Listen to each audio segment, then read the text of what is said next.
नागपूरमध्ये जो शेतकरी मोर्चा झाला मित्रांनो, त्याच्यामध्ये काय झालं की काही शेतकऱ्याचं म्हणणं असं आलंय की बुवा हे संगनमतानं झालंय. म्हणजे शेतकरी जे 2-3 संघटना होत्या त्याच्यात बच्चूभाऊ मेन होते.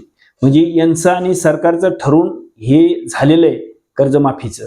म्हणजे असं बरेचसे शेतकरी म्हणतात आणि ह्या निर्णयावर कोणताही शेतकरी खुश नाही मित्रांनो.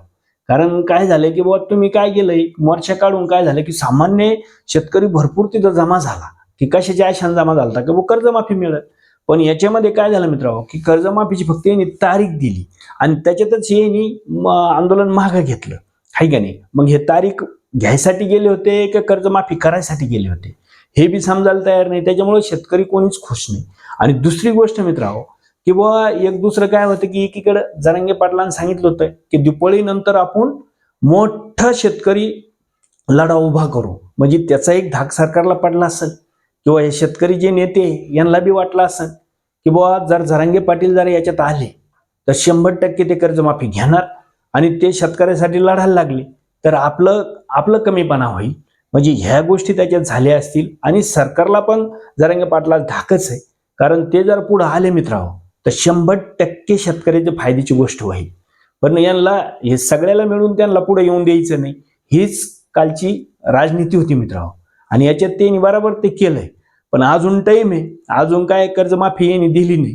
त्याच्यामुळं ते पुढचं काय करायचं ते जरांगे पाटील ठरविते.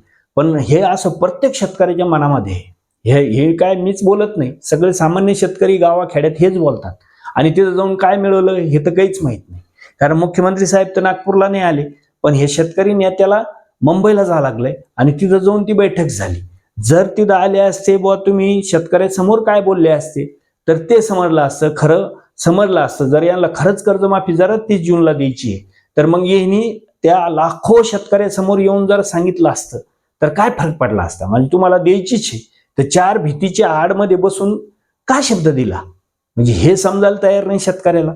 म्हणजे यांनी कमीत कमी कुठं द्यायला पाहिजे होती की बाबा जिथं लाखोचं माफ आहे तिथं, म्हणजे लाख लोक सोडून यांनी तिकडे बोलिलं. म्हणजे हे जर इकडे आले असते तर लाखो शेतकऱ्याला एक आनंद वाटला असता, है का नाही. आणि शेतकऱ्याला समजलं असतं खरंच सरकार कर्जमाफी देणार आहे. त्याच्यामुळे आपण काय घाबरत नाही मित्रांनो, कारण आपल्याला कर्जच भरायचं नाही. आणि शेतकऱ्यांना बी हात जोडून सांगतो कोणीही कर्ज भरवू नका 30 जून पर्यंत, चालू द्या. जय जवान जय किसान जय महाराष्ट्र.